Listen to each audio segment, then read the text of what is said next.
fellas. We could be that mistake. Let's do this. What's up, y'all? What's going on, guys? We're Embracing Suck 21. Yes, we are. I'm Spencer. And I'm Daniel. We are on Series 2, Episode 7 of the Gervais Show. Nightclub. Yeah. Are Whatever they going to that go means. clubbing? Are they going to talk about nightclubs? Or are they going to talk about seals? Or yeah, that's what I was thinking. That's what I was thinking. Yeah? Right there. Yep. Yep. Yep. 2 hammers in each hand. Or what did Sean Locke say? I don't know.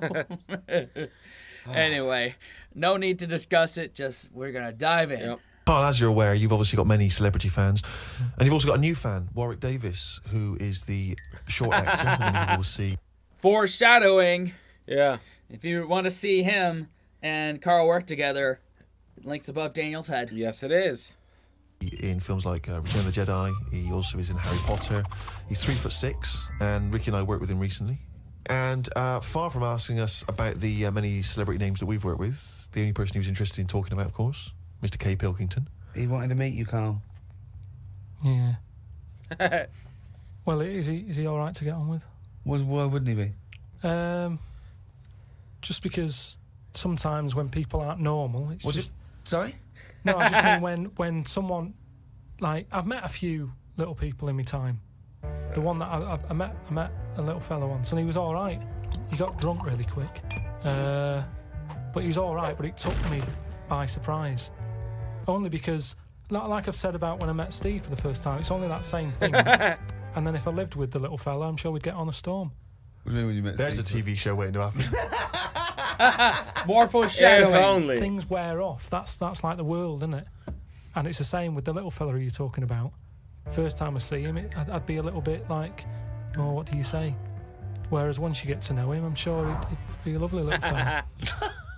I don't know where to start, Steve. But Warwick asks, really, what are your thoughts on short people, particularly in entertainment? Because, of course, they've, throughout the ages, made an appearance, particularly in fiction. Tom Thumb, of course, the Oompa Loompas. What do I think of him? He's just wondering, I suppose, what your take is. They're all right. I mean, when I was on jury duty, every day I'd sort of see one pop in, and he'd be sort of struggling getting on the chair.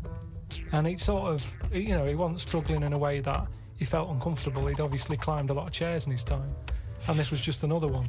And watching him, it just makes you think. You go, I should appreciate that I don't have that problem every time I have to sit down and what have you.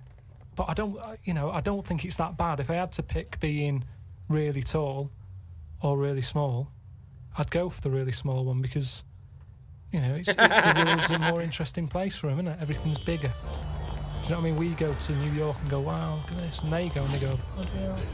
Do you know what I mean? Everything's a lot bigger. Everything's more amazing. Food portions. Everything's a bonus. So out of the two, I'd be small, and maybe that's what I'd chat to Warwick about for a bit, just to get to know him. Brilliant. It's a shame in a way that he's not been able to pop in. I'd like to hear that conversation. But I've got, speaking of like weird stuff and that, I've got a new... Well, we weren't, but go on. No, got a new book. Do you know I had that Freaks book? Top 50 Freaks. Got a new one sent to me. Really? What? Yeah. But, I mean, I get where he's coming from. Yeah. Like, I do. I feel like this is like one of the very few episodes, at least in the start, before they get derailed, because it's about to get derailed. 100% derailed. But I get where he's coming from. Yeah. Because I feel like what he's essentially breaking down is where do you find common ground? Yeah. Because that's how true conversation starts. Is Right. Having common some sort of ground. common ground. And so it's overcoming that to get to the common ground that's daunting. Yeah. Just meeting and interacting with people that, let's say, don't have disabilities, Yeah. or even if you can call it a disability. I don't know right now. But finding common ground. Yeah. That's the hardest part. Yeah. And I feel him on that. And it takes a lot to get through that. Like, it's been made easier because there's a hashtag for every common thing you like, and you'll find people through there. But in real life, like, it's a little harder to find common ground. Even if I were to meet Warwick, I think it would still be daunting. One, because he's in all the movies I've ever seen ever. Yeah. Yeah. But he's I guess essentially typecasted. Yeah. But, so how do you get over that hurdle of the obvious elephant in the room? Right. I can see why you would, see that hurdle. Like, I mean, it's easy to say, like, I don't see differences like that, but it's kind of hard not to. Yeah. It's kind of hard not to at first. It's hard not to, like, bring it forefront. And maybe sometimes that's the approach, to bring it forefront, get it out of the way, and proceed with conversation. Yeah. And I feel like after diving into his Idiot Abroad, Warwick is that kind of guy. Yeah. That you're like, all right, let's talk about it. Talk about what? You know exactly what the fuck I'm talking about. Mm-hmm. Let's talk about it and get it out of the system and then proceed with conversation. Yeah. I feel like, even, like, between us, our friendship, like, it was a while before I asked you about, being Hispanic or being other things. Like, I don't ask questions like that off the bat. No. That's just not how I am. You gotta have a feel, and the only way you can gauge that is time in a conversation. Yeah, and luckily we had a common ground: local Maryland, D.C. area music. Yeah, and that was what our friendship started on. Yeah, that's exactly where it budded. So, but I would say for this one instance, in a very rare form, I'm 100% on Carl's boat. Yeah, I think, his downfall is his wording. Yeah, he's not good at explaining what is in his head. In his mind, it's like, I have these words, I want to put them out there, and we'll workshop it on the table to make it make sense. 100%. That I couldn't have said it better myself. Do you know, like, everything normally has a name? So, like, if it's the two-headed fella, they're all nicknames like that, aren't they? They've got two nicknames, I imagine. But this new book I've got, right, on the cover of this one, it's got, like, a woman with 3 breasts, right? And she's called the three-breasted woman, as you'd expect. The one face. Why is she posing nude, though? That's what I want to know. Tart. Well, she looked happy. And there was a fella with, like, one face but 2 bodies. What? One face but 2 bodies. One face, 2 bodies. What do you mean one face, 2 bodies? Surely one head, 2 bodies. Head as well, but it was mainly the face. That was weird because he looked fed up. What are you talking about? What are you talking about? Without a head? How can you have? What do you mean? How did it join to the neck? No, it did. It did have a head, but the fact is, it was weird that it had one face to me. What do you mean? Well, if you've got one head, you'll have one face. Yeah, I know, but it was the fact that he had one face and 2 bodies that I didn't think. But why do you keep saying one face and 2 bodies as opposed to one head and 2 bodies? We're all the man with one face. Yeah, but now I've got one body. Yeah, well, surely he's the man with 2 bodies then. Again, the description. Roll up, see the man with one face. So it's full of stuff like that, right? And what I'm saying is, that fella, the one-faced man, the 3-breasted woman. He wouldn't be known as the one-faced man, is what I'm saying. Well, that isn't the peculiar thing about him. No, well, they all had names like that. Right. But there was one thing in it that didn't even have a nickname. It was so weird.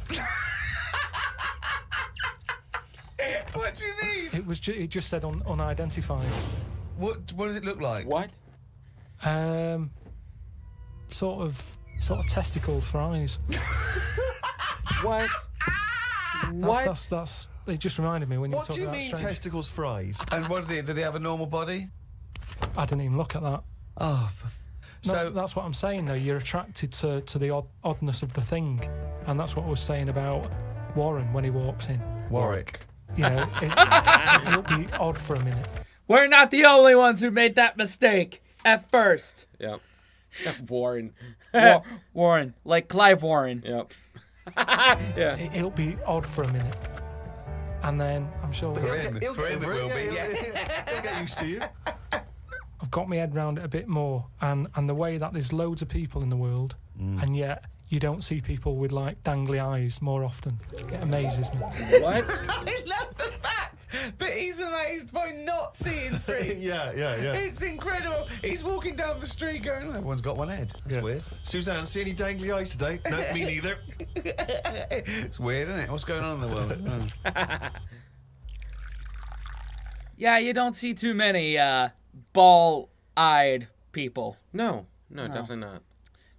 I wonder where they all went. Probably don't leave their house. Probably not. Went out the other night with the lads, Merchant. There's a few of us, young, free and single. Must have looked like the Swingers. Oh, it was pretty. It looked like a boy band had gone out. It looked like, really? It looked like NSYNC had hit the streets. Right. Yeah. A friend of mine said, let's go to a club. Right, I haven't been to a nightclub for a long time. Actually, I haven't been. Is that because your glasses steam up when you walk in?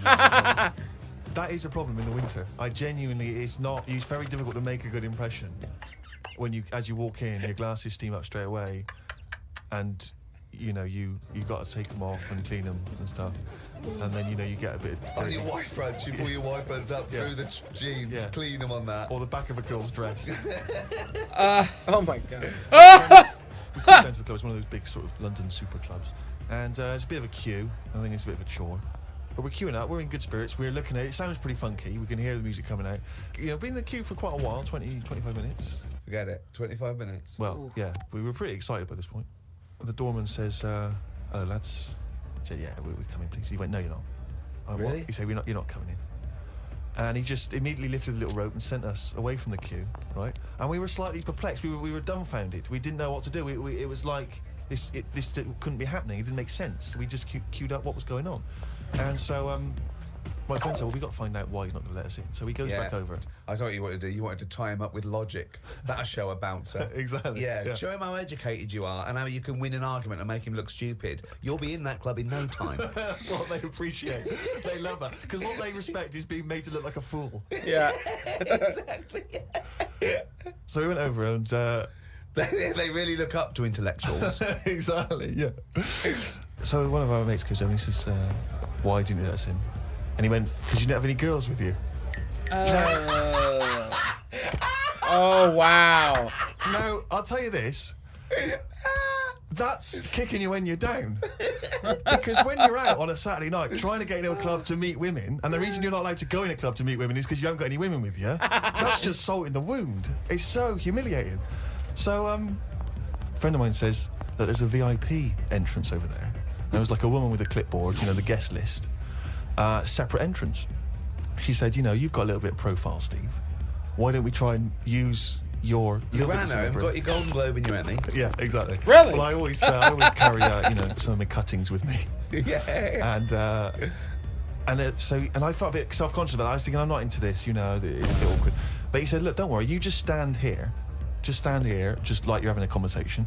I'll go over, I'll point him out, I'll go, oh, there's Steve Merchant over there, at the office. Or whatever. Oh, God, Steve! So I thought, well, the thing is, we were out, and I was a bit frustrated, and I thought, we may as well try everything. So I stand there, and my friend goes over, and he has a word, and he comes back, and he says, it's fine.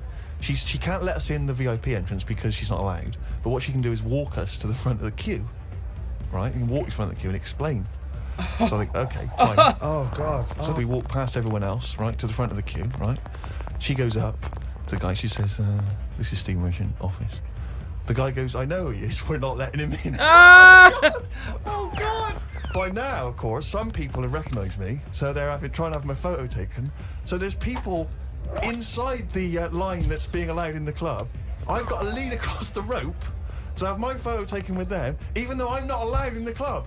So they go, oh, all right, this is Steve, they're having the photos taken, right, camera phones and that. They're going into the club where the music, the party's kicking off. I'm outside waiting for the next chump who wants to have his photo taken. I mean, it was mental. That's unbelievable. I was furious. And then one guy, I remember he was chatting, and he goes, oh, yeah, brilliant, I love the podcast and all that stuff. I love it. Is Carl with you? I said, oh, Carl's not out here. And his girlfriend, she went, who's that? And he went, oh, it's just Steve Merchant, he does the office, he does the thing. And she went, who cares? Who are you, Bruce Forsyth?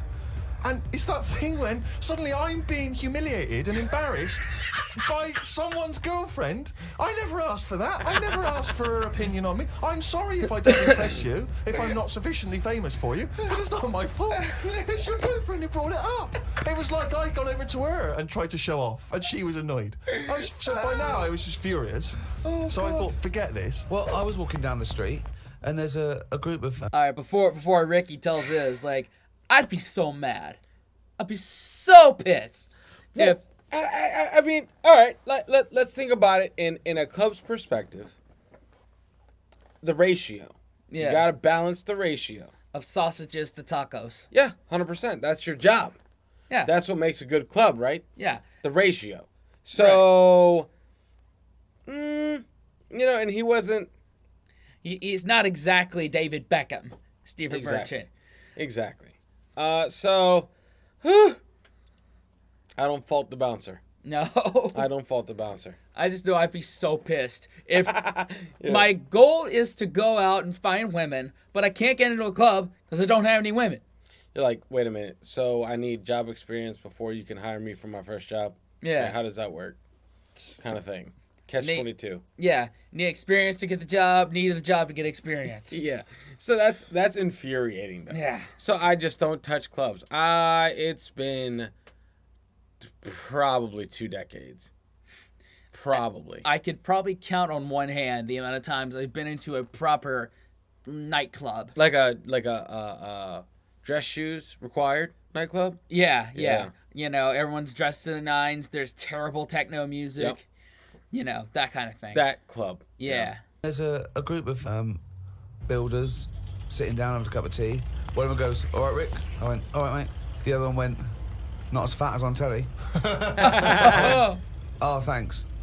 Not as fat as on telly. So he went with, "Well, you are fat, but you look even fatter on telly." He didn't say, "Oh God, you don't look fat at all," or "Oh, you look big on telly, but you don't look fat." Just went with, "Not as fat as on telly." And there's nothing I could say, but cheers, mate. Now, when you said cheers, mate, did you say that because because I'd say cheers, mate, because I'd be a little bit scared of them. No, I was I'd be worried about it's the like repercussions. sarcasm, and you know, I laughed after. Yeah. So you can get away with sarcasm with working class blokes. I'm a little bit more secure with a working class male than you, aren't I? I'm terrified of them. I feel like they're going to turn on me at any minute. You don't feel confident sort of backing in a lorry driver? Terrified. Oh, right. Because okay. if I did, he'd probably lean out and just go and get your dad, mate. Yeah, not you. Fuck off, I'm not interested. Not you. Yeah. That's more humiliation for Steven. Yeah. You know, as to, I guess we could consider ourselves working class, right? 100%. I fuck with Stephen Merchant. I wouldn't hurt him. I mean, he's at least honest with it. Yeah. You know? He knows who he is. You know, here's my thing. There's nothing wrong with being born upper middle. You know, it's just when you oppress the other classes. Yeah, when you think you're better than them and go out of your way to stomp them. But if you're truly upper middle, then yeah, that's your station. Yeah. I got you. Like you know that, I know that. But as long as you're not like flaunting it, I respect you. We'll gladly house sit for you. Yeah. Yeah. 100%. Yeah. Oh, he's only gonna read it down. Love it. That jingle there signifying, of course, once again, another reading from the Diary of Carl Pilkington. Get into it early. Now, of course, for those of you who have not been keeping abreast of Carl's medical complaints, just bring us up to speed, Carl. You had to go into hospital because previously you'd had... I've been in and out, honestly. I've been in and out of that hospital just with kidney problems. Kidney stones, right? Yeah. Really painful and what have you. And He had kidney stones, all right? No, but sorted. seriously. I had a bit of a lie-in today because I have to get up early for my operation tomorrow. Not only have I got to have tubes shoved up my knob, but I also have to get up at 5:50. Suzanne said I could have what I want for my last dinner. It's not your last dinner, you're going for an operation. Yeah, but you can't take things for granted these days. Oh, I had shepherd's here pie we and go. peas. Suzanne made it from scratch. As nice as it was annoying. Because making stuff from scratch means loads of pots, and it's my job to do the washing up. So much as the food was nice, there was loads of pans and that. People who get their last dinner on death row don't have to wash up. Got up at 5:55. You were supposed to be getting up at 5:50 on the other page. You were 5 minutes late getting up. He's often late. Often late. Got to the hospital and had to wait in the waiting room. There was another 9 people in there waiting to be sorted. Wow. I got called in. They sat me on a bed and took all my details down. 5 minutes later, I'd been knocked out. I got woke up when they were ripping a pipe out of my throat. Oh my I God. felt more rough this time. The doctor came to see me and said he couldn't find a stone, so I must have passed it. I said, "Are you sure?" He said, "Yeah, we filled your kidney with water and expanded it, and there was no hiding place." I sat in the recovery room for an hour while they found me a bed. One of the fellows who was sat in the room with me this morning got wheeled in. They couldn't wake him up. All the nurses were laughing because he didn't want to wake up. I bet they were laughing at me when I was in the theatre. Someone told me they totally strip you when they're operating. I would have looked like the alien on the Boswell incident. Boswell? Boswell! Oh Quite my a nice god. analogy if it weren't for the fact that you said Boswell. It's the Roswell incident. Didn't sleep much through the night because there was a 60-year-old fella shouting at the nurse about his pillows.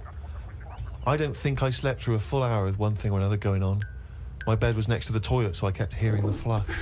How do they sleep in hospitals, though? They wake you up to give you fucking sleeping pills and things, don't they? How do you sleep in there? I don't know what it is. There's no air. There was an old fella across from me who kept breaking wind. He didn't even try and cover it. He was just of that age where he didn't care. Just like, that's what I do. I'm in the hospital, leave me alone. What do you mean? Just, I don't know what was wrong with him. I talked to him because at first I felt sorry for him. I was a little bit like, you know, he's had no visitors. No one's calling him up, so I'll talk to him. But then he got that familiar with me that he'd just be doing it whilst I'm chatting to him. Just like he's my granddad or something. It's just like, oh, that's what he does. It's like, well, I'm ill as well. Stop doing that. Honestly, unbelievable. He didn't even try and cover it with a cough. It was just like, that's... With a cough! How would you cover it with a cough? I know in a previous episode I said that I like old people and that they are interesting. But when they start to do that, that's when I start to be like, oh, I gotta go. I got to have my ear sewn shut. I'm late for surgery. Something like that. But that's the goal for all of us. To get to a point. To get to that point where we don't care. Where just let one Why am rip. I holding it in? I don't even have the strength to chew my food. Yeah. just non-stop. Got home and sat down. My pains are coming back, but the doctor said this would happen, that my insides are still in shock, so I need to take it easy. It's 9 o'clock. I'm in agony. I can't do the diary for the rest of the day. Jesus. So you may as well just tell us then what happened. Suzanne just got frustrated with me because I was rolling about on the floor and she was trying to watch Arthur, right? 'Cause that was on the other night. I thought it was when you lodger. So, And she said, look, if you're in pain, do something. She said, you know... you went and got a cold plate. Yeah. Oh, that's No, right. use an ashtray. Plates are for liver damage. Got in a taxi. He filled up on the way, which was annoying. What? He did. Cheeky. That really, I mean, he could On see the us way in to the pain. hospital. So, Because he's not an ambulance driver. so anyway, he gets us there and he doesn't charge us, which is pretty decent. That's all right, yeah. So this gay fella came through. How do you know he was gay? Just the way he was. I'm not having a go. He was a good fella. Do you know what I mean? A doctor, you mean? No, he was like he was a nurse. What? Right. And he came through and just sort of went, oh, how are you? And I was like, oh, I've had better days. So he got As me you on mentioned in the diary, I remember the first time when I came here, they said the nurse might put a tablet up my arse. I thought the chances of that happening had just increased. Oh, God! Yeah, but I would have let him do it. Honestly, I was that sort of out of it. That, Of course you'd let him do it. He's a qualified nurse. No, but the way I am now, say if it was just a tablet for sorting out my blood pressure, and I walked in there and he went, oh, hello. And he said, yeah, let's pop that. I'd go, hang on a minute. but what I mean is that night, I would have just let him put 3 up, honestly. It's just weird, isn't it, how your body just goes, let them get on with it, and you trust anyone, don't you? When you're in that much pain and you need And help. they're a qualified nurse, yes. Carl, Yeah. of course, has written a poem about the experience entitled My Ward. All I've done here, I've been through I don't know what the word is, a bad experience. Trauma. A trauma, yeah, I've been through a load of trauma. So I'm just finishing it off with a little sort of picture for people. Go on then. Me, a Chinese fella, and an old bloke who looked like Mr. Burns from The Simpsons. Don't know what was wrong with him, but breaking wind was the symptoms. No one visited him or called him. He seemed quite lost to me. As well as wind problems, he had a colostomy. Bang. When I left, I said, see you to the old man. Turned out the other fella wasn't Chinese. He was from Japan. I never found out what was up with him.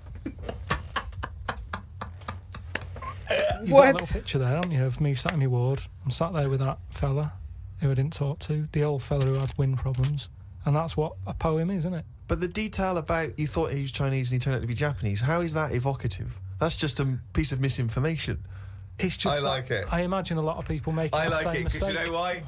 It's like he even makes digressions within his poem. Yeah. Do you know what I mean? It's like he could have gone back and erased that, but he didn't. He left that digression in, and I think that's great. It's very honest. Had a late night last night because I stayed up to watch a programme about monkeys. It's already good. Of course he did. It's already good. Now, before I read on, I mean, is this not some kind of monkey news? Is this not a late return to monkey news? Well, it's not that good. Is it not? Whereas the other monkey news is... Oh, chimpanzee, that's what he says. This is what he gleaned from the programme about monkeys. It sat on a bridge and wanted stuff off people to walk over the bridge. What? So it was acting as some kind of toll booth, This was is it? ridiculous. No, it was a bridge in like the jungle. Oh, shut the fuck up. And it's a monkey that sat on a bridge, and a lot of tourists go through the area. No, it's a monkey to look at them. who realised that if he sits there, he'll get stuff because it look like it's a cute little chimp begging. No, but every time. Yeah, because you give a monkey, I'm as bad as him now. If you give a chimpanzee a banana, and he starts realising that humans have things to give. Yeah, but it's all squirrels sorts of learn stuff. that. But you don't go, you wouldn't say, went to the park, the squirrels waiting at the gate. You have to give them a toll to go in. They're only good if you give them nuts. They come up to you every time. You fucking idiot. Went to bed after watching it and fell asleep thinking about it on the bridge right now. It's a bit bad, really, because the monkey should work harder for its food. It made me remember the slug I saw yesterday that was eating bird poo. Nobody would ever help a slug with food like they do with ducks and monkeys. A slug's life is pretty bad. The only time they come out of their den is when it's raining. Den. So even their days out are depressing. You know what I mean? No. It is like, it's a horrible thing to be, innit? A slug. I've been talking about what it's like to be a slug. No, just because like the monkey, even though it's been quite aggressive, everyone was like, "Oh, give it some water," and it was well like kitted out. It had like chocolate bars, bottled water, some like fizzy stuff, and all that. An iPod. It was listening to Monkey News. It could have had one if it wanted one. It was getting away with murder on that bridge, and that's just because it was furry. Yeah, if that was like a blob, like a slug, there's no way people would be that friendly towards it. And it just annoys me how you get this pecking order for like no matter what creature you are, favouritism. And that slug was only eating that bird poo because it wasn't being offered stuff. If it was offered toffees or whatever. Well, it's just sad, isn't it? Oh my It's come God. to that. That's what its life has come to. Yeah, but it's not a was mollusk raining, like that's I say. down on its fucking luck. It didn't live in a big country house, No, and this but wife it left is. it. The I kids was went. It started hitting the watching bottle. it, and I kind of thought, and look, they do only come out in the rain, and it's depressing, and it'll probably get killed in a bit. And that was its last meal. I just Last meal. But it people wouldn't don't care. prefer steak and chips, Carl. It No, but doesn't a have. leaf. It must like a leaf or at the end of the day, it's an insect. They love a It's leaf. not an insect. Well, it's part of that gang. It's part of that. No, it's part of They hang out together. Why do you think it's part of that because gang? it knocks about in the woods in the same place as a spider does. But what I'm saying is they're eating boring stuff because that is what's It's in not their boring area. stuff to them. They're not. I have no opinion of it at all. They take in sustenance. No, but where you are is what you eat. When I'm in London, I'll have beans on toast for lunch. On holiday, what? Tapas? Go on, I'll have a bit. So it's whatever you eat, what's in that area.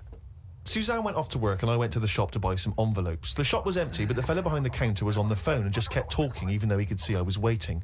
I started to count backwards from 20. When I got to 6, he hung up and served me. I won't use the shop again. Question, why count backwards from 20? So he's thinking, what's going to happen at 1? If I start counting from 1, he's going, well, let him carry on. What, out loud? So, not really loud, but like more of a mouth action so he could see who was doing it.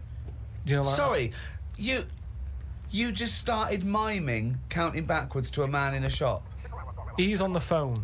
The shop Yes. is empty. I Yes. thought he'd like me custom. He could have served me and stay on the phone. Even though I don't like that, at least he's still doing what he needs to do. I'd have said, working sorry, the can I shop. just get these, please? Yeah. Well, I stood there and I thought, it's annoying me now. My kidneys aching and I started to get a bit of sweat on. So I thought, right, I'm going to give him 20 seconds and if he hasn't got off the phone, I'm leaving. You are giving one of yourself, the strangest people. It's just giving yourself a thing. I could have been stood there for Free. ages. He's one of the strangest people who's free to walk. Yeah. It's the about streets. No, I set myself a little target and I thought I don't want to waste another 30 seconds in here. I'll give him 20. It worked. He served me at 6. But it didn't work. Yeah, but did he do it because you were doing that, or did he finish his phone call? I don't know. I was busy counting. Oh, wow. What? Get your bingo cards out. We're the X of being confused at Carl. X that out. His mind, man. Yeah, his mind is something else. If we'll say it once, we'll say it 100 times, or at least until we've ran out of Carl Pilkington material. Like, who does that? Carl does. Only psychos count backwards. Yeah. This was great. 2 thumbs up, obviously. This was great. Whew. Let's, yeah. What more can you say? I mean, absolutely fucking nothing. Yeah. Let's wrap it up. Yeah. Thanks for liking, commenting, subscribing, hit the bell, sharing with your friends. Definitely, guys. And until next time, wash your hands, scrub your toes, wipe your ass, blow your nose, embrace the suck. Unplug and do something epic. Like counting backwards from 20. Hey, yeah. See you next time. Later.